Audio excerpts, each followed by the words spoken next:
To create health for yourself, there are three fundamentals you need to take care of: food, activity, and rest. When it comes to food, one of the most important aspects that you must be conscious of is how quickly a certain type of food digests and becomes a part of yourself. If you eat something and it does not digest within 3 hours, it means you have eaten food that should either be avoided or reduced in quantity.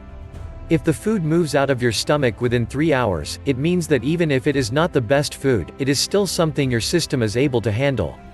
If you maintain a clear gap of 5 to 6 hours between one meal and the other without having anything in between, cleansing will happen on the cellular level. This cleansing on the cellular level is most important for a healthful life.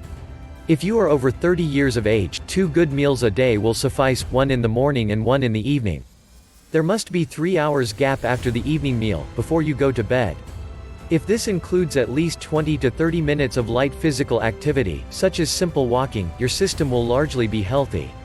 If you go to bed with food still inside the stomach, it generates a certain level of inertia in the system. Physiologically, this inertia is like an acceleration towards death. Death is ultimate inertia.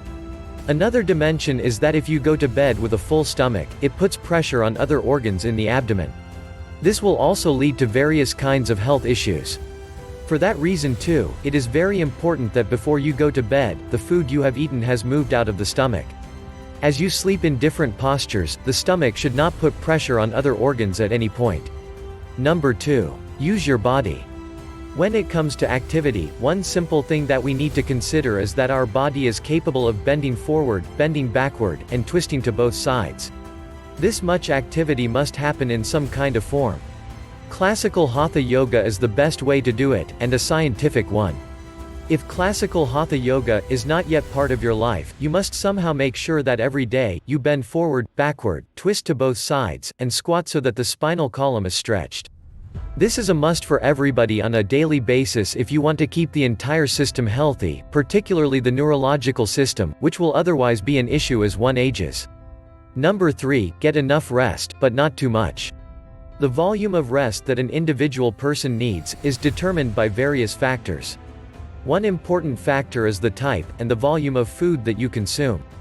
You must experiment with different types of foods, and see which ones make you feel heavy, and which ones leave you light and agile.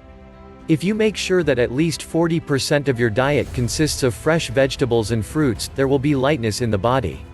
What the body needs is restfulness, not necessarily sleep. It is a misunderstanding to think that sleep is the only way to rest. Even as you sit or stand, you can either be in a state of restfulness, in a state of agitation, or in a state of inertia. If you are in a lively state of restfulness, every moment of your life, the volume of sleep you require will decrease. In next video we will see in detail about human system as 5 sheaths or layers.